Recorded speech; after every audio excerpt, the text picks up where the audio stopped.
that we are now connected with PR2 media researcher Engelbertus Wendratama. Good morning, Bapa Wendratama. Thank you so much for joining us right here at the C Morning Show.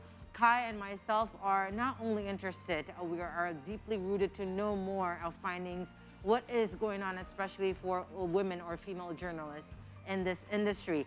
Now, according to your stats, it says that it found 86% of Indonesian female journalists have experienced violence at least one. Now, can you tell us, Pa Wendratama, actually how many respondents did you take for this data itself? Yeah, good morning. Thank you for having me. We did a national survey in September 2021, and it involved 1,250 women journalists. Wow. They're from almost 200 cities representing Western, Central, and Eastern Indonesia. So I think it's national representative. Yes, it is reliable, and 86%, Kai, can you imagine that at least once in their career? So, other than that, though, have there been, other findings, and what are the most common acts of violence against female journalists? The survey found that body shaming is the most common one, whether it takes place online or offline. So whether it takes place in digital or physical world, and it was followed by disturbing comment or harassment, whether non-sexually and sexually. And there's also a quite number of journalists, about 32% of them experience gender discrimination in the office. So which is really concerning because this takes place within news media organizations. And for example, I'll give you an example, like the example of this socio-economic discrimination, such as salary discrimination between male and female journalists, and then rules or policy that merely based on gender, not on the basis of competence. So there is a wide spectrum of violence that we investigate. No, but Wendratama, I think it is quite a shame when you said the highest percentage is body shaming. As we know, our colleagues right here at C today, we do have our female journalists and those in the field. And it seems, how could it be body shaming when we're using the same uniform as, our male journalists also?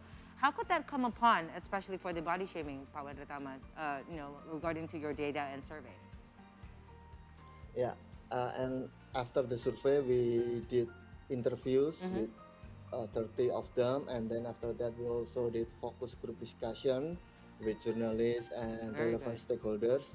And one of the conclusions that we could draw from this phenomenon is that the roots of the issue is that there's a patriarchy culture. So, for example, when male journalists or sources or members of the public do body shaming, what they don't consider it as a form of harassment. Sometimes they wanted to do as a joke. Correct. But for female journalists, that's not joke. That's harassing. That's demeaning. That's disturbing. Something like that. So that's a problem in. I think it's not only in Indonesia, but also in other countries as well. I have an interesting question about media, because I have seen one of the data that you've collected, and it says here that I think because the times are changing and the media that we use to communicate our findings, especially as a journalist, also changes. They see our faces now, especially with social media and everything. It's very interesting how 70% of your data says that there is violence in physical and the digital realm. Can you perhaps explain a little bit further what kind of gender-based violence happens, happens to journalists in the digital realm? Because you might have mentioned now body shaming one, but this is a significant percentage, so there must be more according to your findings. Yeah, thank you. That's very interesting because globally, online violence show that it's increasing over time, and also in Indonesia.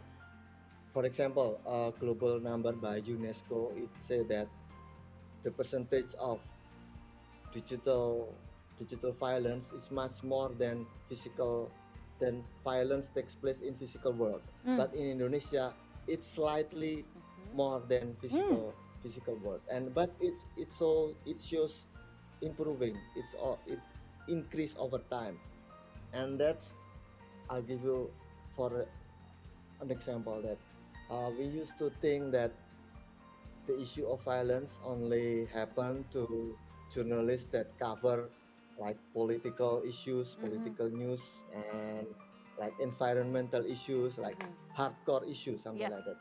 But one of our informants, he said that she cover K-pop issues, and once they publish stories, it's an online news outlet, news site outlet, and once they publish a story about a K-pop artist, and the story put her in a like a negative way, and Yeah. then her fans were mad, and It's then the fan. they attacked their social media accounts, including not only the news media account but also her personal social accounts. So this is like new one, and this is Yeah. I don't know. This is on homework for all of us. We need to address this issue together because there's no such one magic bullet Yeah. to to solve Yeah. the issue. And what is just discouraging is usually when it's online bullying, it's both male and female Yes. who's doing the bullying towards a Right, female right. journalist. Yes. So be Right. to your case, about these K-pop news. But regardless, after you're done, with the surveys and it's so good that you said that you regroup, you have the interview, and you have the one-on-one talk with these respondents.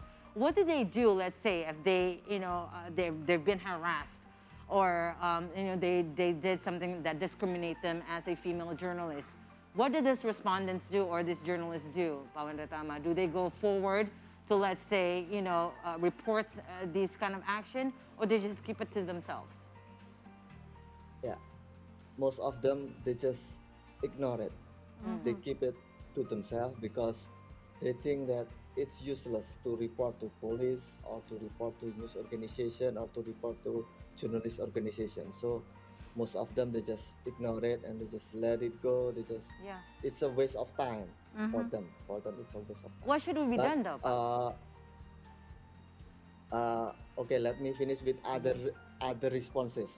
So also half of them also they did response to the problem, and the most frequent response was reporting the incident to their superior or fellow Right. journalists, and then to relevant organizations such as journalist association like AJI, Aliansi Jurnalis Indonesia, PBI, and then LBH Pers, and then the press council, and then also a small number of them they file a lawsuit I see. Okay. regarding the case. Yeah. To that extent. I have an interesting, question perhaps. Did it include in your interview how these female journalists were feeling in a work environment?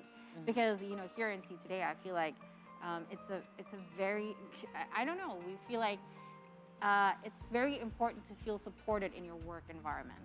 And was that included in your particular,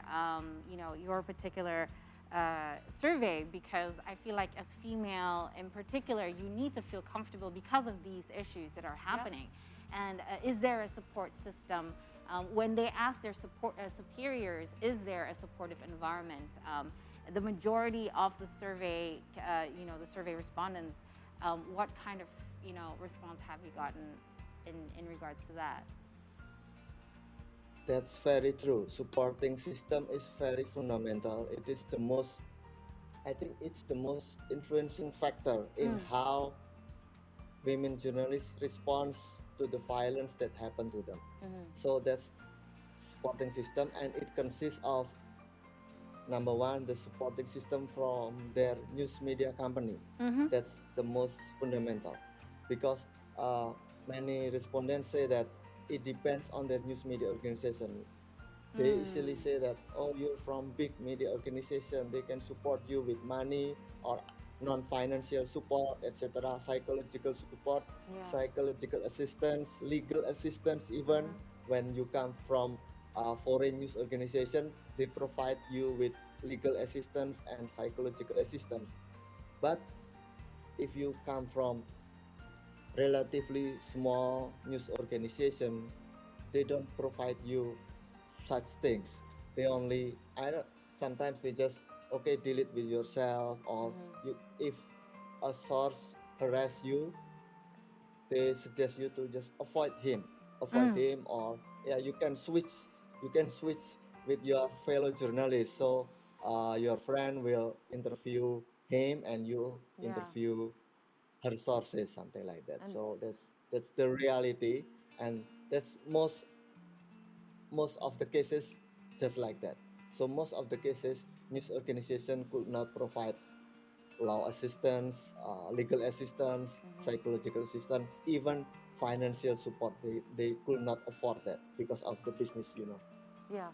But Wendratama, but in your opinion, how can we make this, like Kai said, we make a support system, whether you're from a big media outlet or a medium scale media outlet, but then we can have them all parallel because we cannot choose. Sometimes we cannot choose where we want to be, especially for those women or female journalists that is a growing, upscaling throughout their career path. How can we have an environment that is safe for all of us, journalists or female journalists in this industry? In your opinion, Pak Wendratama? Yeah, exactly. Uh,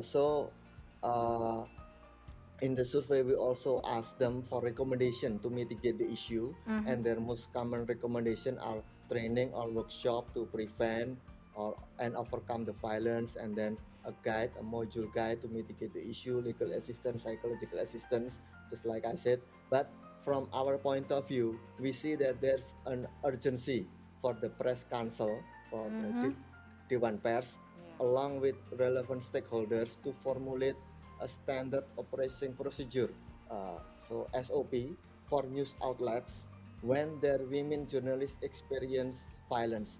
Because up to this day, up until today, there's no such SOP. So when there's a violence against journalists takes place, news outlets doesn't have any SOP, doesn't have Yeah. any procedure. What should we do? And fortunately, today, AJI, Aliansi Jurnalis Indonesia, just published uh, that kind of SOP Nice. for sexual violence, only for sexual violence, and so far it's only for the members of AJI. So now we're still communicating with the press council and with AJI Indonesia. So how we can, I don't know, we can translate this guide to much broader journalists, Correct. to all journalists in Indonesia. Oh, Well, good to hear. that'd be interesting because that would mean a complete culture change. Yeah. It would mean a complete, you have to dissect a lot of different places and re-educate a lot of, communities and also institutions, for instance. But my curiosity, of course, we just talked hard about what is happening here for the female journalists in Indonesia. Do you have any data regarding our neighboring countries in Southeast Asia? How are we doing here compared to, the female journalists abroad? I mean, we know for sure there is one female journalist from the Philippines who just recently won a Nobel Prize for, standing up for her voice. And we know that that must be so challenging for her, especially because she's a woman, and facing such a strict leader. How is Southeast Asia doing in terms of safety for and empowerment for female journalists as well? Yeah, thank you for pointing that. I think Maria Risa is a Yes. role model for us to how to women journalists and all of us can overcome this issue. And I don't know, she has become a role model. She received a Pulitzer Prize. I think that's a big thing for journalists, a very big, a tremendous thing. And I don't have any specific data for any specific country in South Asia, but in general, it's relatively the same. So, women journalists tend to receive more violence compared to their male counterparts because female journalists, they experience like profession-based violence. So it's a kind of violence that based on their coverage. Yep. And then the second one, they also receive gender-based violence, which naturally which usually not received by male journalists. So there's a double challenges for female journalists compared to male journalists. So we need to, I don't know, we need to pay more attention Yeah. to violence against women journalists. Not only violence against journalists in general is very big problem as well, of course, but we need to pay more attention to this issue. Yeah, and it's a good way. One of it is for us to address it the way that we're discussing it today and this morning. Now, Pak Wendratama, according to UNESCO, the avalanche of misogynistic abuse and threats is not only damaging female journalists, also women are also weaponized, oftenly to undercut public trust in critical journalism and facts in general. So what's your take on this? Yeah, that's correct. And research shows that I quote research from the US, it says that coverage, news stories produced by female journalists provide more nuance, provide angle stories that could not be given by male journalists. So the contribution from female journalists is real. It's not. I think it's also need to change in Indonesia. For example, usually we only assume like when it's a news stories for female, it's only about domestic issues, domestic sphere. When, for example, we say Huffington Post, it's directed by female. Yes. Most of the staff, most of the journalists are female, and almost all audience, I mean the audience, the focus of the audience for female audience member. Yeah. And it covers politics, it covers art, it covers social issue, and they present the issues in women perspective. This is very unique and this is very interesting. I think we should see more of this in Indonesia. I find it it is, we spoke about this in the opening, that this is a very male-dominated industry, because this world seems to be a very male-dominated perspective, because journalism is basically conveying your perspective. And what I find so interesting is, I would love to ask, according to your research, to all the people that you've spoken, what is your take on the credibility of female journalism? Because the previous question really asks about, they take us less seriously. They take female perspective less seriously. What can be done to really address this particular issue? Yeah, I think this tendency, like this stereotype, this bias, the theme of this today International Women's Day in this year is break the bias. Yes. The bias, it happens in, I think, every workplace, every industry in the world. It's not only in media industry, not only in journalism industry, but this bias takes place in virtually every industry. So I think it's just like become professional. That's it. That's the only thing that women workers can do their best, can achieve their full potential. Like we also hear about women in politics face more struggles, more challenges than male politicians. That's very true, and that's true. I think it's true in every industry. Yeah.